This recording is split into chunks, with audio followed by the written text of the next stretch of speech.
Há um objeto muito estranho passando pelo nosso Sol. Não sabemos exatamente o que é essa coisa, nem o que está fazendo por aqui. Não conseguimos nem vê-lo mais. Mas estivemos observando esse objeto de perto por meses. Demos a ele um nome, 13 Atlas. E também um título, Cometa Interestelar. Há muito que já sabemos sobre esse novo visitante do nosso sistema solar. Em apenas 4 meses, quase 100 artigos científicos foram publicados sobre o 13 Atlas. E há ainda muitas outras informações circulando por aí, que não aparecem nos registros oficiais. Algumas delas soam completamente absurdas. Por isso, hoje vamos cortar o ruído e vamos chegar ao fundo de tudo que você realmente precisa saber sobre o 13 Atlas. Vamos falar sobre a trajetória desse objeto interestelar. Agora mesmo, o 13 Atlas está fazendo sua aproximação máxima ao Sol. Chamamos essa fase de periélio, e o pico ocorre no dia 29 de outubro, quando o objeto passará a cerca de 210 milhões de quilômetros da nossa estrela.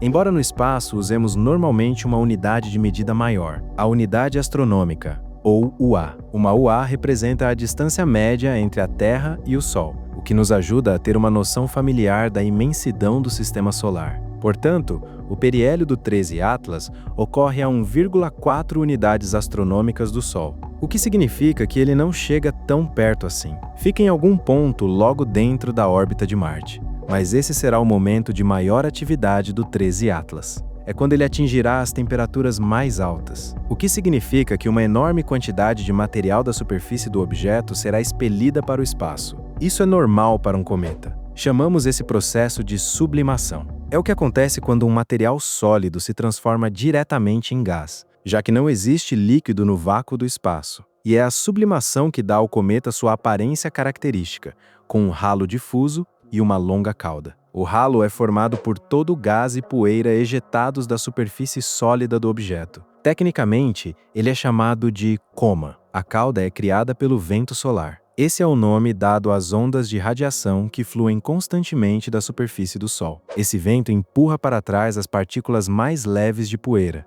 e gás da coma, afastando-as do cometa. É um espetáculo cósmico de tirar o fôlego.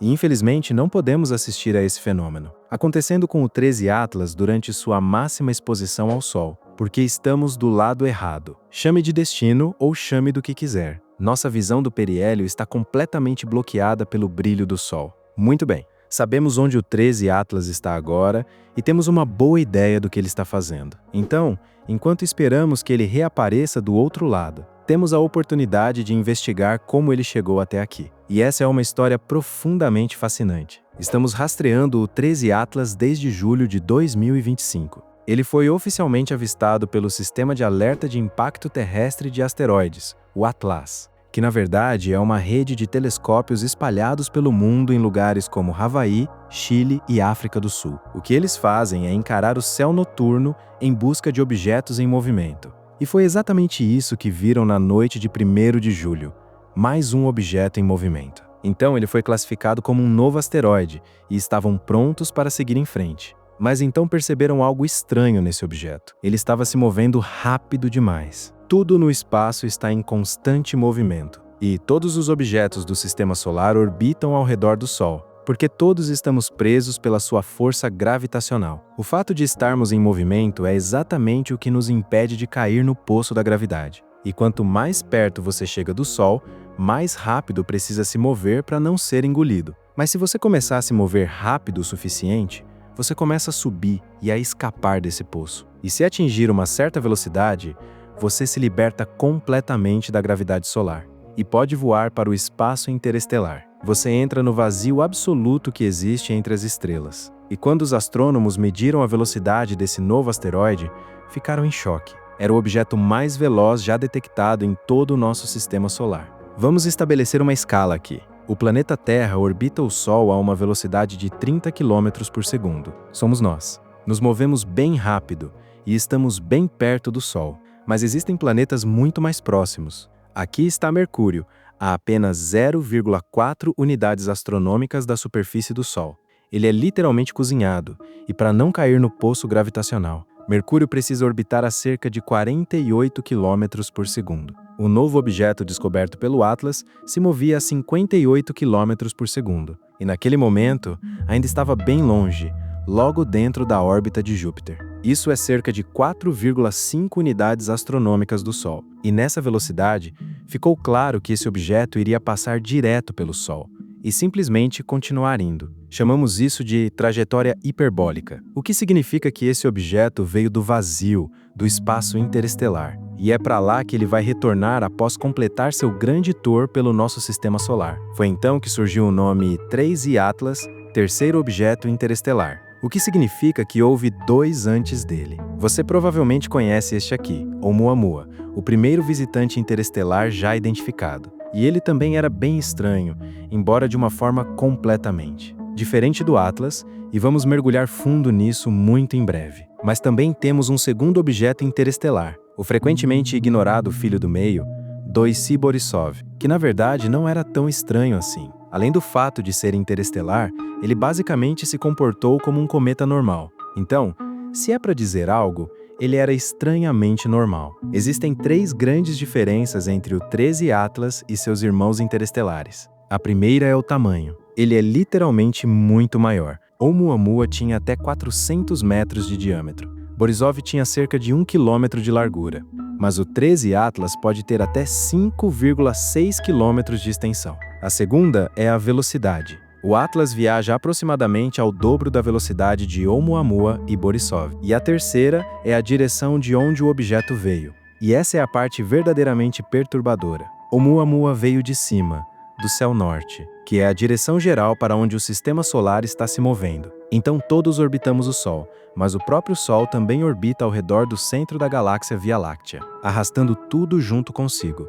Então, tanto quanto Oumuamua nos atingiu, nós também, de certa forma, fomos ao seu encontro. O 2C Borisov fez basicamente a mesma coisa. Ele entrou em um ângulo mais diagonal do que de frente, mas vindo da mesma direção geral. Agora, o 13 Atlas não é mais uma colisão frontal. Este é um choque lateral, e está chegando por esse ângulo lateral em quase perfeito alinhamento com todos os planetas. Nosso sistema solar é como um disco de material que se formou ao redor do Sol. Com o tempo, todo esse material continuou colidindo entre si, e assim foram se formando planetas, luas, asteroides e tantas outras coisas, mas tudo permaneceu em um disco relativamente plano.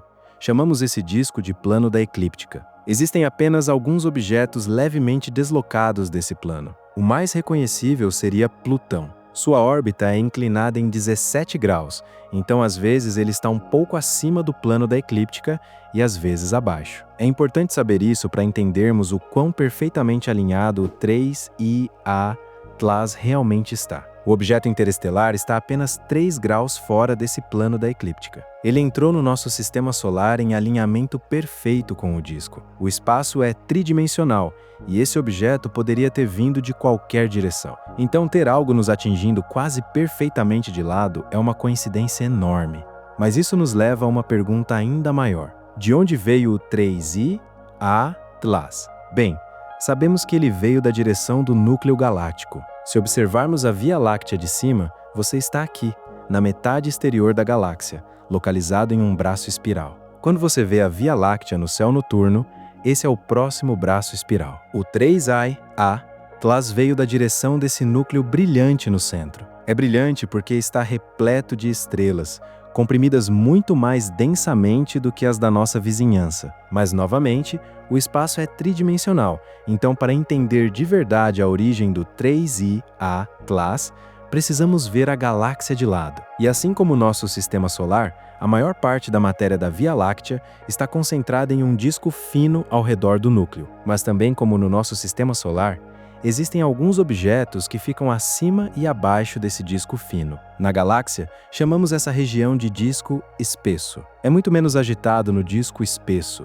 então não há tantas colisões gigantescas, explosões de supernova e buracos negros. Por isso, os objetos nessa região tendem a permanecer intocados por períodos muito longos de tempo. E é exatamente daí que os astrônomos acreditam que o 3I Atlas veio, dessa região ancestral do espaço, o que poderia torná-lo tão antigo quanto 7,6 bilhões de anos, quase o dobro da idade do nosso próprio planeta. Provavelmente nunca conseguiremos rastrear a jornada completa do 3I TLAS até seu ponto de origem, mas os astrônomos conseguiram recentemente retroceder mais de 10 milhões de anos e identificaram 93 estrelas que o objeto teria encontrado nesse período. O que é profundamente fascinante é que, ao longo desses 10 milhões de anos, a distância mais próxima que ele chegou de qualquer uma dessas 93 estrelas foi de 0,3 anos-luz. Isso equivale a 63 mil unidades astronômicas. E agora, o 3I-A TLAS está a apenas 1,4 unidades astronômicas do nosso próprio Sol. Vamos falar um pouco mais sobre como o 3I-A TLAS se aproximou do Sol e o que aprendemos sobre ele ao longo do caminho. Embora o 3I-E TLAS tenha sido oficialmente descoberto em 1º de julho, ele foi avistado pela primeira vez em 7 de maio de 2025. Ele apareceu em imagens capturadas pelo Satélite de Pesquisa de Exoplanetas em Trânsito, o TESS. É um observatório que orbita a Terra e olha profundamente para a galáxia, tentando identificar novos planetas em outros sistemas estelares. Por cerca de um mês, o TESS estava olhando justamente na direção do 3I-A TLAS. Isso nos deu a oportunidade de rastrear o objeto enquanto ele se movia pela órbita de Júpiter. A primeira coisa que os astrônomos queriam medir era o brilho do objeto e como ele mudava ao longo do tempo. Isso nos revela do que essa coisa é feita. Sabemos que no período de um mês em que o 13 Atlas foi observado pelo TESS, ele percorreu cerca de um UA em direção ao Sol, então esperávamos que ficasse mais brilhante nesse intervalo. Os astrônomos usam um termo chamado fluxo para descrever o brilho percebido de um objeto no espaço. Veja como isso funciona. Pense em como o Sol parece brilhante ao meio-dia num dia de céu limpo. Agora, imagine que você é transportado para a superfície de Mercúrio. Esse mesmo Sol vai parecer subitamente muito mais brilhante, brilhante o suficiente para incinerá-lo instantaneamente. O brilho real do Sol não mudou, apenas a sua percepção dele. Isso é fluxo. Os astrônomos tinham a hipótese de que o fluxo do 13 Atlas aumentaria por um fator de 1,5 entre maio e junho, mas os dados mostraram que o fluxo aumentou por um fator de 5. Houve um aumento massivo na quantidade de luz refletida por esse objeto. E é assim que sabemos que isso não é um asteroide. Portanto, deve ser um cometa que está começando a formar sua coma de gás e poeira, que é o que está refletindo todo esse excesso de luz. Só que há duas coisas estranhas nessa observação.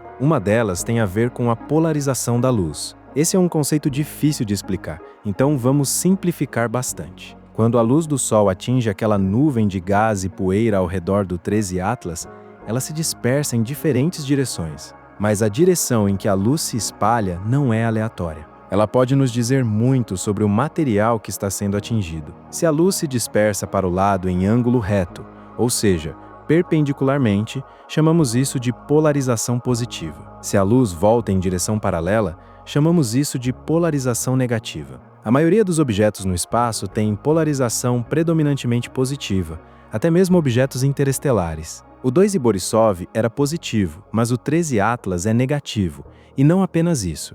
Ele possui a polarização negativa mais extrema de qualquer objeto já descoberto. Isso é bastante perturbador, e é apenas uma das muitas peculiaridades do 13 Atlas que nos mostra que nem todos os sistemas solares são iguais. O que consideramos normal aqui seria estranho em outro lugar, e o que é normal em outro sistema estelar é considerado bizarro por aqui.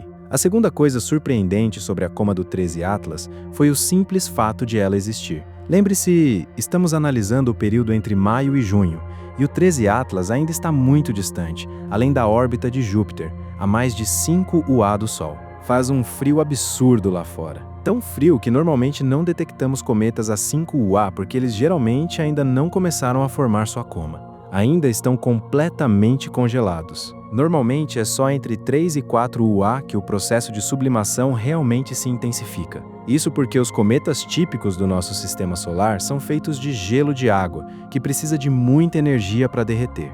Mas conforme continuamos a observar o 13 Atlas e apontamos nossos telescópios mais poderosos diretamente para ele, descobrimos que a coma era dominada por gás CO2. Havia algum vapor de água, mas a proporção de CO2 era muito maior, em torno de 8:1. Isso é basicamente o oposto, o inverso, do que estamos acostumados a encontrar nos cometas. Se você já viu gelo seco antes, normalmente usada para criar efeitos de fumaça em shows ao vivo, essa substância é o CO2 congelado, o famoso gelo seco. Ele precisa ser produzido e armazenado em temperaturas extremamente baixas.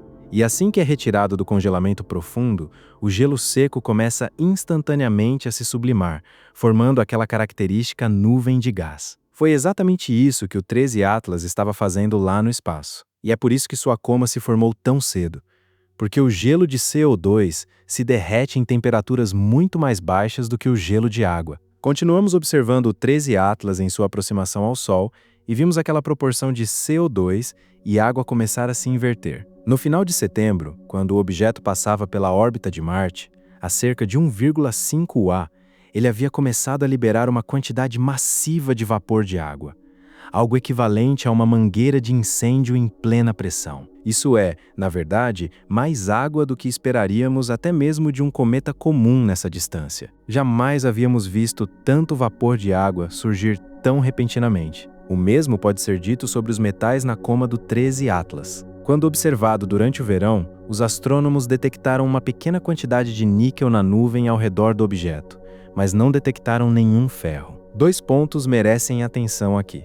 Primeiro, níquel e ferro são bastante comuns no universo, pois são formados no núcleo de estrelas moribundas. Quando essas estrelas explodem em supernovas, esses metais são lançados pelo espaço, onde acabam sendo capturados por novas estrelas que estão formando seus próprios discos planetários, e o ciclo se repete. Como níquel e ferro têm a mesma origem, normalmente são encontrados juntos em planetas, luas, asteroides e cometas. Então, quando vemos muito níquel, mas nenhum ferro, surge a pergunta: para onde foi o ferro? Que processo o separou? Segundo, é bastante estranho ver qualquer metal se sublimando a partir do 13 Atlas, considerando sua distância ao Sol no momento dessa observação. O objeto ainda estava bem além de Marte, na região do cinturão de asteroides, uma região muito fria. E o processo de sublimação é impulsionado pelo calor. No caso do CO2, sabemos que ele não precisa de muito calor para se transformar em gás. Mas quando falamos de metais, algo diferente está acontecendo. Provavelmente, a liberação massiva de CO2 está arrastando átomos de níquel consigo. Mas isso ainda não explica a ausência do ferro. Assim como o vapor de água fez uma aparição muito repentina na coma do 13 Atlas, o mesmo acabou acontecendo com o ferro. No final de setembro, os astrônomos começaram a detectar ferro pela primeira vez na coma, e rapidamente a proporção de níquel para ferro passou a uma combinação mais normal entre os dois. Portanto, o 13 Atlas está se tornando mais normal com o tempo, mas está chegando lá de uma forma muito estranha. Agora vamos falar sobre as caudas. Essa é outra área em que o 13 Atlas se comportou de forma diferente de um cometa comum, principalmente porque, na primeira vez em que observamos uma cauda se formando ao redor do objeto, no verão, ela estava apontando na direção errada. O objeto inicialmente formou uma cauda voltada para o Sol. Isso é incomum, porque a cauda é considerada um efeito do vento solar interagindo com a coma. O vento solar sopra para longe do Sol e, portanto, esperamos que a cauda flua nessa direção. Neste caso, não foi o que aconteceu. O que pode estar relacionado à formação precoce da coma, causada pela alta concentração de CO2. Como o objeto começou a sublimar a uma distância muito grande do Sol, é possível que o vento solar simplesmente não fosse forte o suficiente para empurrar a nuvem de gás e poeira para longe. O que vimos foi essa nuvem se acumulando no lado aquecido do objeto, o lado voltado para o Sol, antes de encontrar um vento forte o suficiente para formar uma cauda convencional. Foi exatamente isso que o 3 Olhos Atlas acabou fazendo. Em setembro, uma curta cauda em forma de leque, apontando para longe do Sol, havia se desenvolvido, o que é bastante normal. Nem todos os cometas têm caudas longas e brilhantes, como as que estamos acostumados a ver nas ilustrações. O comprimento da cauda varia de acordo com a composição do cometa e sua distância ao Sol. Por exemplo, o Hale-Bopp é famoso por ter uma cauda gigantesca quando foi observado em 1997, mas ele também estava muito próximo do Sol naquela época, cerca de 0,9 UA, meio UA mais perto do Sol do que o 13 Atlas chegará. Naturalmente, ele sofreu muito mais sublimação e ação do vento solar, o que moldou aquela cauda impressionante. E é justamente nesse período que temos a observação mais próxima possível do 13 Atlas, mas a visão não vem da Terra, ela vem de Marte. No dia 3 de outubro, o objeto passa a apenas 0,19 UA do planeta Marte, a maior aproximação que fará de qualquer planeta do Sistema Solar. E isso é uma sorte enorme, porque temos muitas câmeras no planeta vermelho e ao seu redor, o que nos permitiu usá-las para fotografar o 13 Atlas. Esta é uma fotografia tirada pelo rover Perseverance da superfície de Marte. É assim que o objeto teria aparecido no céu noturno. Não é uma imagem de alta qualidade. Afinal, essa não é a função para a qual a câmera do rover foi projetada. Para capturar essa quantidade de luz, a câmera precisou fazer exposições de 30 segundos, e várias dessas imagens foram sobrepostas, resultando em algo mais parecido com um rastro do que com um objeto definido. Aqui está outra imagem do 13 Atlas, tirada pela sonda ExoMars da Agência Espacial Europeia, que orbita Marte. Podemos ver o objeto com um pouco mais de clareza, mas ainda não há resolução suficiente para distinguir a coma brilhante da superfície do próprio objeto. Para obter esse nível de detalhe, seria necessário fotografá-lo com o Mars Reconnaissance Orbiter da NASA, que possui o telescópio mais poderoso em operação no sistema marciano. Infelizmente, no momento em que este vídeo está sendo produzido, essa imagem ainda não foi divulgada, se é que chegou a ser capturada. Houve uma paralisação do governo dos Estados Unidos e os funcionários da NASA estão afastados até que certas questões políticas sejam resolvidas, o que pode levar algum tempo. Mas tempo é algo que temos agora, porque o Sol continuará bloqueando nossa visão do 13 Atlas até o início de dezembro. A partir daí, poderemos estudar os efeitos que o Sol causou no objeto, embora a aproximação máxima que alcançaremos seja de um UA, o que acontece no dia 19 de dezembro. Nesse ponto, o 13 Atlas já estará bem encaminhado para deixar o Sistema Solar, mas ainda há um último encontro próximo pela frente. Em 16 de março de 2026, o objeto passará a apenas 0,36 UA de Júpiter. Embora não tenhamos tantas câmeras ao redor de Júpiter quanto temos em Marte, temos pelo menos uma. Ela está na sonda Juno, que passou a última década observando o gigante gasoso e suas luas, e terá a chance de registrar uma última imagem do 13 Atlas antes que ele desapareça para sempre. A essa distância, o objeto estará esfriando, tornando-se menos ativo. Mas sua exposição ao Sol pode mudar tudo isso. E isso vai acrescentar uma nova camada de compreensão sobre esses objetos interestelares. É totalmente possível que muitas dessas características estranhas nem mesmo tenham origem no lugar onde o objeto foi formado, sendo apenas um acúmulo de elementos bizarros coletados ao longo do caminho. Por ora, só nos resta especular, mas mais respostas e provavelmente mais perguntas estão prestes a surgir.